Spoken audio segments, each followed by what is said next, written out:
हाथ में एक चिट्ठी थी जिसको पढ़ते हुए वो अपने कदमों को आगे बढ़ा रहा था। एक चौराहे पर आकर वो रुका। यहां से कहां जाना है भाई? उसने चिट्ठी को पढ़ा। चौराहे पर पहुंचकर डाकघर जाने वाला रास्ता पकड़ लेना और उसी तरह आप डाकघर पहुंच जाएंगे।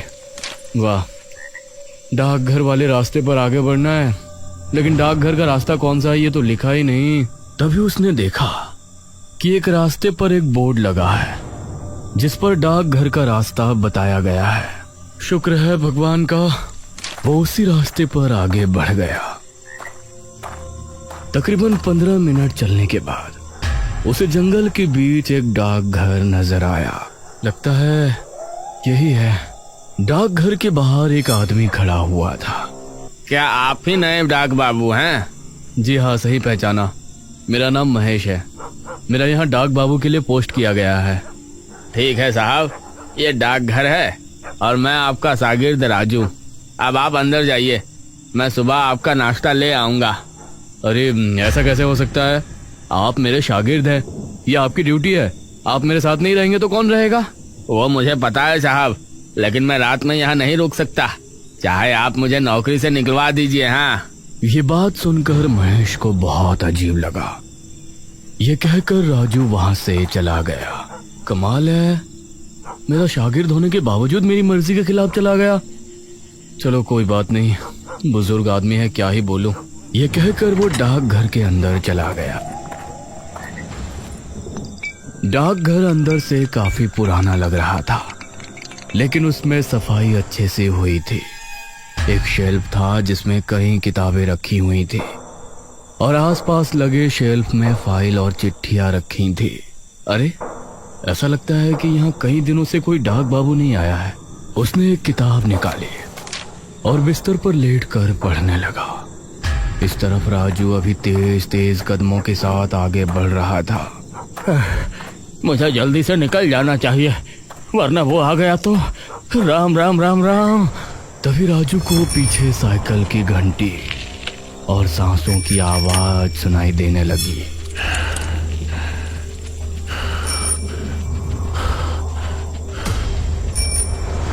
इन आवाजों को सुनकर उसका दिल दहल उठा। उसने पलटकर देखा तो उसकी आंखें खौफ से फट पड़ी।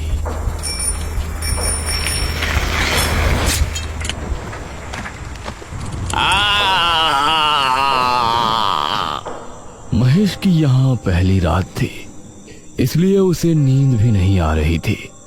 करीब 12 बजे अचानक सियारों के रोने की आवाज आई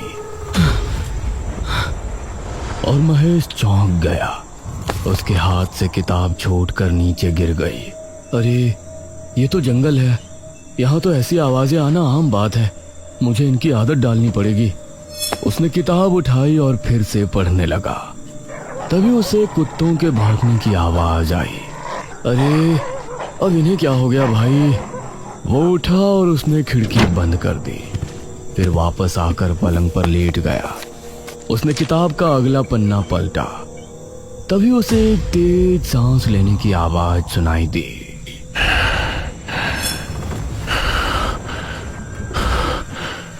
और साइकिल के पेडल के साथ घंटी की आवाज भी सुनाई दी। ये इतनी रात को कौन साइकिल पर घूम रहा है? और ये सांसों की आवाज?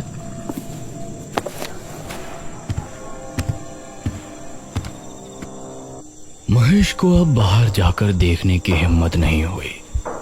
जो डर उसने कुछ देर पहले राजू के चेहरे पर देखा था, वो अब अपने दिल में महसूस कर रहा था। वो फिर से बिस्तर पर लेट गया। उसके माथे पर पसीने आ गए, यहाँ तक कि उसने अपने कानों पर हाथ रख लिए, लेकिन वो आवाजें अभी भी उसको सुनाई दे रही थी, जिसकी वजह से उसे पूरी रात में कुछ झपकियां आई, लेकिन नींद पूरी नहीं हुई।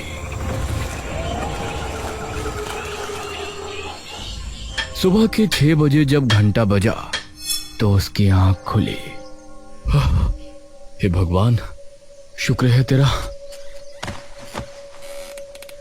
उसने खिड़की खोली और आसपास देखा तो सब कुछ ठीक था।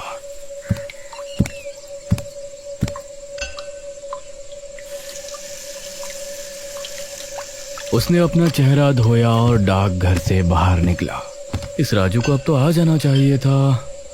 चलो थोड़ा टहल कर देखता हूँ यहाँ आसपास क्या है। लगता है चाय भी किसी दुकान पर पीनी पड़ेगी। महेश टहलने निकल पड़ा। उसने पाया कि जंगल में साफ सुथराई का इंतजाम अच्छा नहीं है। वो टहलते हुए सड़क पर निकल आया और उसे एक चाय की टपरी नजर आई। जी नमस्ते भाई। नमस्ते साहब, इस गांव के तो नहीं लगते, कहाँ से आए हैं? सही पहचाना चाचा, मैं वो डाकघर का नया बाबू हूँ। ये सुनकर वहां मौजूद सभी लोग महेश को घूरने लगे। क्या आप उस डाकघर के बाबू हैं? क्या आप रात को वहां रुके थे? ये सुनकर महेश को अजीब लगा। हाँ, अब वहां पोस्ट हुआ है तो दिन हो या रात मुझे ठहरना तो पड़ेगा। इसमें इतनी हैरानी वाली कौन सी बात है? अरे नहीं नहीं, कुछ नहीं। आपको कोई परेशानी नहीं है तो ठीक है, वरना हमने तो यही देखा है कि जो भी डाक बाबू आता है वो या तो रात को रुकता नहीं, और रुकता है तो अगले दिन भाग जाता है। चाय वाले की बात सुनकर अब महेश को राजू की बात ध्यान आई। कैसे वो भी वहां रुकने को तैयार नहीं था।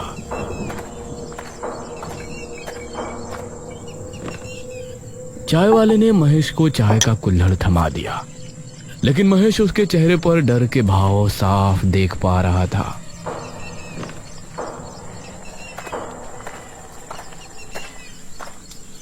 महेश चाय पीकर वापस डाकघर आया तो उसे फोन आया। जी महेश बाबू बोल रहा हूँ। डाक बाबू, मैं गांव का मुखिया बोल रहा हूँ। वो असल में आपका शागिर्द आज आपके पास नहीं आएगा। अरे लेकिन क्यों नहीं आएगा मुखिया जी? मैंने तो अभी नाश्ता तक नहीं किया। अरे वो कोई बात नहीं, हम कुछ दिनों में नया शागिर्द आपको दे देंगे। खाने पीने का इंतजाम आपको मैं करवा दूंगा, बस आप कुछ दिन इंतजार कर लीजिए। बड़ी अजीब बात है, कोई पूरी बात बताता ही नहीं। महेश ने फाइल निकाली और अपना काम करने लगा। दोपहर तक उसने रजिस्टर का काम किया और फिर दोपहर से शाम तक चिट्ठियां बांटने गया।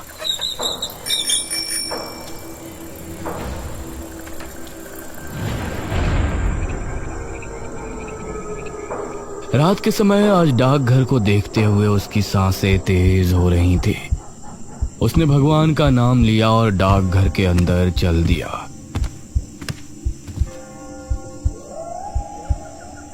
इसी गांव के एक घर में विपुल अपनी पत्नी निराजना के साथ बैठा था। ए जी, मुझे इस बार बम्बई घूमने जाना है। कई साल हो गए आप मुझे कहीं लेकर नहीं गए। अरे मेरी जान, पैसे तो आने दो, मैं तुमको बम्बई क्या विलायत भी ले जाऊंगा। बस बस, बड़े आए विलायत ले जाने वाले। तभी उसके दरवाजे पर किसी ने दस्तक दी। कौन है भाई? बाहर से साइकिल की घंटी की आवाज आई और कोई बोला, डाक बाबू। अरे ये डाकिये रात में भी आने लगे। विपुल उठकर दरवाजे पर गया तो सामने कोई नहीं था। कमाल है, यहाँ तो कोई नहीं है। तभी उसकी नजर जमीन पर पड़ी तो वहां पर एक चिट्ठी पड़ी थी। ये क्या, लगता है कुछ ज्यादा ही जल्दी में था। उसने चिट्ठी उठाई और पढ़ने लगा। विपुल, मुझे पता है कि तुम्हारे घर की हालत इस समय ठीक नहीं है। तुमको पैसों की सख्त जरूरत है और तुम पैसों के लिए कुछ भी करने को तैयार रहते हो, यह भी मुझे पता है। अरे कौन है ये जो मेरे बारे में इतना जानता है? तुम्हारे लिए एक काम है। आज रात 1 बजे के समय डाकघर के पीछे वाले बरगद के पेड़ पर चले आना। मैं तुमको वहां मिलकर काम समझा दूंगा। सिर्फ 1 दिन का काम है और उसके तुमको पूरे 5000 रुपए दूंगा। यह पढ़कर विपुल के चेहरे पर मुस्कान छलक आई। क्या हुआ, क्यों मुस्कुरा रहे हो? किसी की लुगाई का खत आया है क्या? अरे नहीं नहीं, एक काम आया है मेरे लिए। उसे कर दिया तो 5,000 रुपए आ जाएंगे एक ही दिन में। अरे लेकिन है कौन जिसने ये भेजा है? अरे तुम आम खाओ, पेड़ मत गिनो। विपुल मुस्कुराया। उसने चिट्ठी को रख दिया और 1 घंटे बाद घर से निकला। उसके चेहरे पर मुस्कान थी, लेकिन दिल में एक सवाल भी था। एक ही दिन में 5,000 मिलने वाले हैं तो जरूर कोई बड़ा काम ही होगा। ये कहते हुए वो आगे बढ़ रहा था और अभी जंगली रास्ते पर ही था। तभी उसको साइकिल की घंटी सुनाई दी, जिसे सुनकर वो रुक गया। कौन है? उसने पीछे मुड़कर देखा तो वहां कोई नहीं था। अब वो फिर से आगे बढ़ने लगा, लेकिन बार बार साइकिल की घंटी की आवाज उसे सुनाई दे रही थी।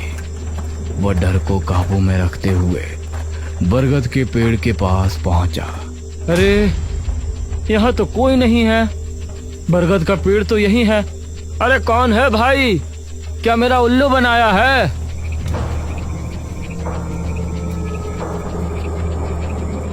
उसने इधर देखा तो आसपास कोई नहीं था। तभी उसने देखा कि कई कुत्ते भौंकते हुए उसकी ही तरफ आ रहे हैं। अरे ये इतने सारे कुत्ते कहाँ से आ गए? वो कुत्तों से डरकर भागा। कुत्ते उसका पीछा करने लगे। काफी देर भागने के बाद अचानक उसे साइकिल की घंटी सुनाई दी और उसके कदम रुक गए। सामने की ओर से एक आकृति उसे अपनी ओर आती नजर आई। इस आकृति से समझ आ रहा था कि कोई शख्स साइकिल पर बैठा उसकी तरफ आ रहा है। कौन है? वह आकृति साफ होती। इससे पहले ही पीछे से आ रहे कुत्ते विपुल पर टूट पड़े और उसकी चीख जंगल में गूंज कर रह गई।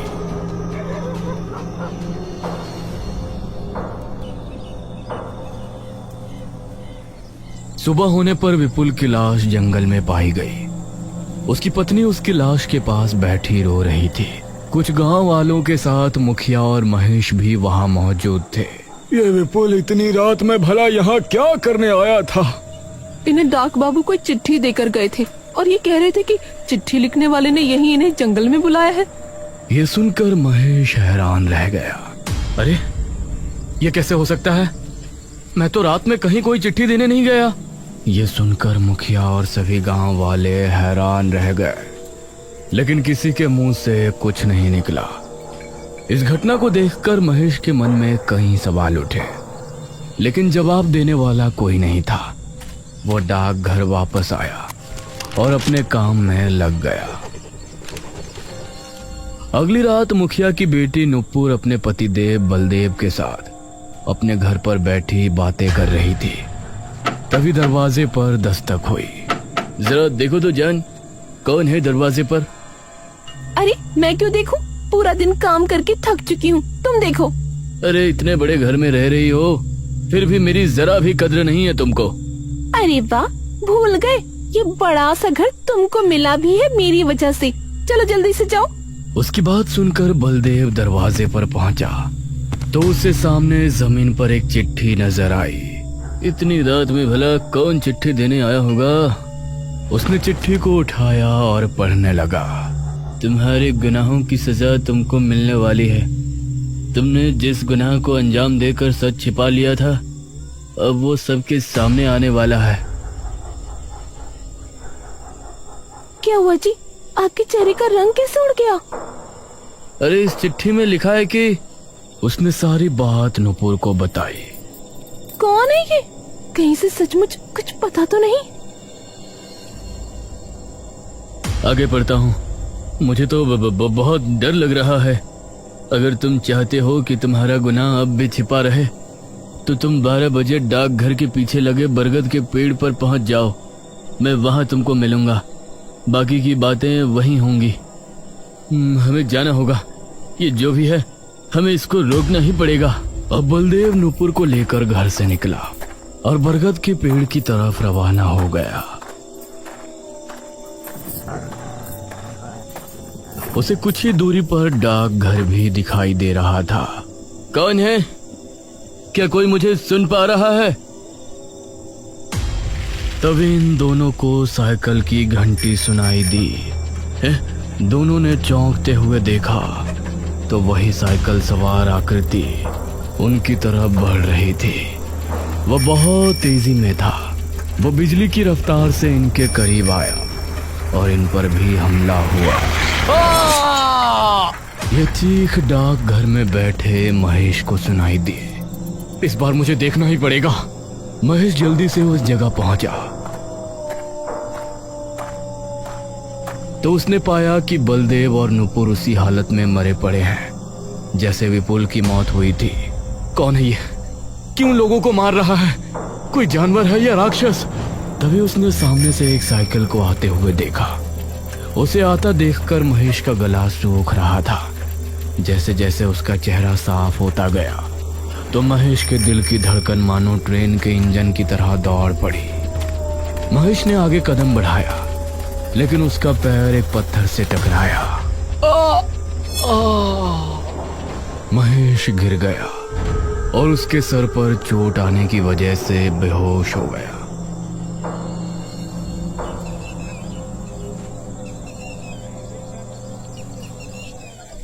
सुबह जब उसकी आंख खुली तो गांव के कुछ लोग और मुखिया भी वहां मौजूद था। मुखिया अपनी बेटी और दामाद की लाश के पास बैठा रो रहा था। आज गांव के लोगों का डर अपनी सीमा के बाहर नजर आ रहा था। ये सब क्या हो रहा है मुखिया जी? अब और 2 मौतें हो गई। मुखिया बस रोए जा रहा था। महेश ने पास ही पड़ी चिट्ठी उठाई जो इन दोनों को मिली थी। उसे पढ़कर महेश का दिमाग घूम गया। कौन हो सकता है जो मेरी जगह लोगों को चिट्ठी देकर यहाँ बुलाता है और उन्हें मार देता है? डाक बाबू, यह डाकघर ठीक नहीं है। आप भी ना जाने कैसे यहाँ टिके हुए हैं, वरना यहाँ जो भी आता है एक दिन में ही डर कर भाग जाता है। सच कहूं तो मैं भी भागने वाला था, लेकिन मुझे नौकरी की सख्त जरूरत है, वरना रातों को साइकिल की आवाजें, कुत्तों की भौंकने की आवाज और सियारों के गुर्राने की गरज, इन सबसे डर तो बहुत लगता है। क्या आपको भी वो आवाजें सुनाई देती हैं? हाँ, आप लोग मुझसे क्या छिपा रहे हैं? जब आप उन आवाजों के बारे में जानते हो तो कुछ और भी जानते ही होंगे। इस पर मुखिया ने जवाब दिया, हमारे गांव में गायत्री नाम की एक विधवा अपने बेटे आर्यन के साथ रहा करती थी। उस समय मैं मेरे घर का निर्माण करवा रहा था। वह वहां मेहनत मजदूरी करती थी, अपने बच्चे को पाला, उसे अच्छी तरह पढ़ाया लिखाया था। आर्यमान ने पढ़ लिख कर अपनी माँ का नाम रोशन किया और इस गांव का पहला डाक बाबू बना। लेकिन ना जाने एक दिन उसके साथ क्या हुआ, उसकी लाश जंगल में बुरी अवस्था में पाई गई, जैसे उसे किसी खूंखार जानवर ने नोच खाया हो। उसकी मौत देखकर उसकी माँ सुध-बुध खो बैठी थी। उसके बाद से जो भी डाक बाबू यहाँ आता है तो उसको साइकिल की घंटी सुनाई देती है और अजीब अजीब डरावनी आवाजें आती, और कोई भी डाक बाबू यहाँ एक दिन से ज्यादा नहीं ठहर पाया। यह सुनकर महेश की उत्सुकता और बढ़ गई और उसने तय किया कि आज रात वो पता करके ही रहेगा कि सच्चाई क्या है इस रहस्य साइकिल की घंटी का और कुत्तों के भौंकने का।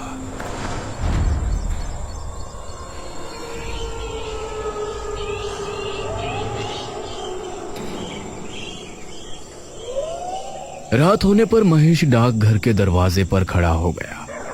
कभी कुत्तों के भौंकने की आवाज आती तो कभी सियारों के रोने की, लेकिन आज महेश हिम्मत करके अपनी जगह खड़ा हुआ था। ठीक 11 बजे उसे साइकिल की घंटी सुनाई दी तो उसके कान खड़े हो गए। उसने पाया कि सामने से उसे वही आकृति आ रही है, लेकिन वो हिम्मत करके वहां खड़ा रहा। वो आकृति नजदीक आई और एक चिट्ठी फेंक कर आगे निकल गई। महेश उसका चेहरा नहीं देख पाया, लेकिन चिट्ठी देखकर उसकी सांसें तेज चलने लगी। उसने चिट्ठी उठाई और पढ़ना शुरू किया। मेरा नाम आर्यमन है। मैं इस गांव का पहला डाक बाबू बनकर बहुत खुश था और कई सालों की नौकरी के बाद मैंने पैसे जमा किए थे। अपनी पुश्तैनी जमीन बेचकर मैंने अपने कमाए हुए पैसे मिलाए और उसके बाद गांव का सबसे बड़ा घर खरीदना और उसके अंदर अपनी माँ को रहते हुए देखना मेरी ख्वाहिश थी। लेकिन वो घर मुखिया ने अपनी बेटी के नाम कर रखा था। मैंने मुखिया से उसे खरीदने की बात कही तो उसने मुझसे पैसे तैयार रखने को कहा। अगली रात मुखिया अपने दामाद बलदेव और एक आदमी विपुल के साथ डाकघर आया। मुखिया जी, मैंने कागजात बनवा लिए हैं। आप इन कागजात पर दस्तखत कर दें, फिर ये पैसे आपके और वो घर मेरा।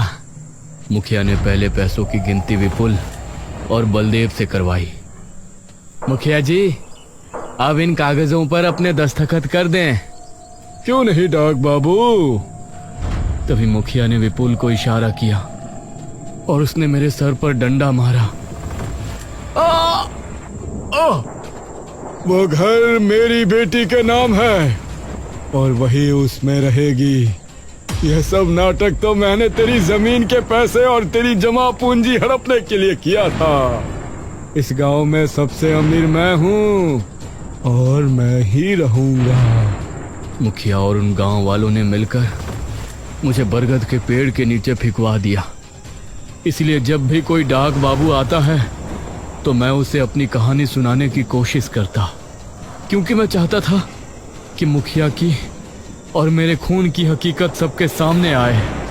यह खत पढ़कर महेश को मुखिया पर बहुत गुस्सा आया।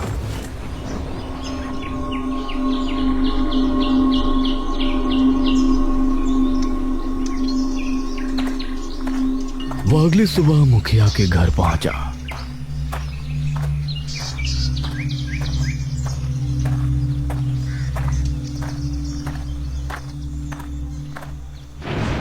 मुखिया जी, आपने जो आर्यमान के साथ किया था उसकी आत्मा ने मुझे सब बता दिया है। अरे ये क्या बकवास कर रहे हो तुम? अगर अपनी भलाई चाहते हो तो आज रात डाकघर आ जाना। मैंने एक तांत्रिक को बुलाया है। वो तांत्रिक आर्यमन की आत्मा को कैद करके ले जाएगा और फिर इस गांव से उस आत्मा का खतरा हमेशा के लिए खत्म हो जाएगा।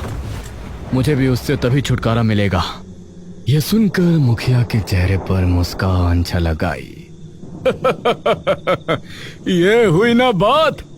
मुखिया बहुत खुश हुआ।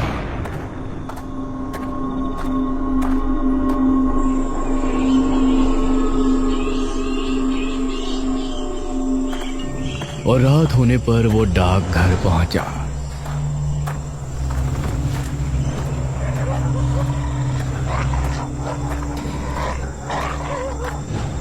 अरे महेश, तुम तो किसी तांत्रिक को बुलाने वाले थे ना?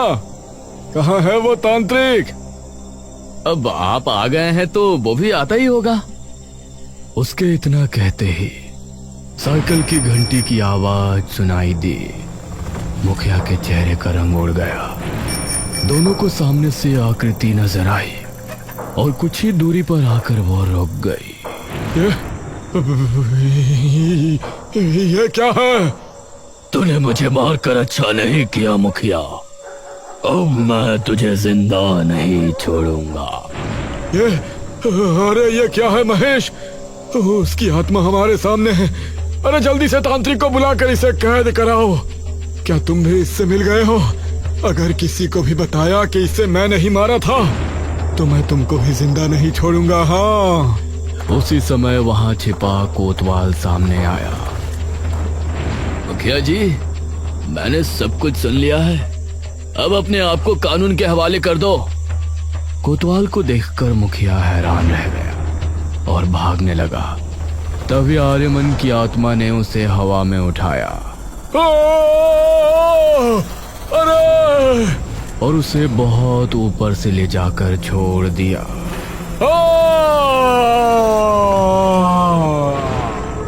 ज्यादा ऊंचाई से गिरने पर मुखिया की मौत हो गई। अब मेरी माँ को उस घर में पहुंचाना भी तुम्हारा ही काम है महेश। मैं जरूर करूंगा।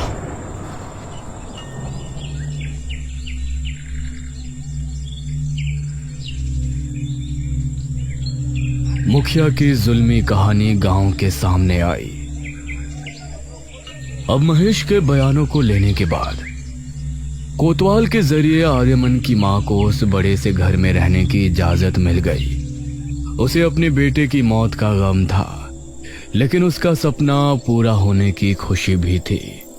उसके बाद महेश अच्छे से अपने काम में लग गया। अब रात के समय जब भी उसको साइकिल की आवाज सुनाई देती तो वो डरता नहीं, बल्कि समझ जाता कि आर्यमन उसे अपने अंदाज में धन्यवाद कह रहा है, क्योंकि उसी की वजह से उसकी माँ आज बिल्कुल सही जगह अपने घर पर है।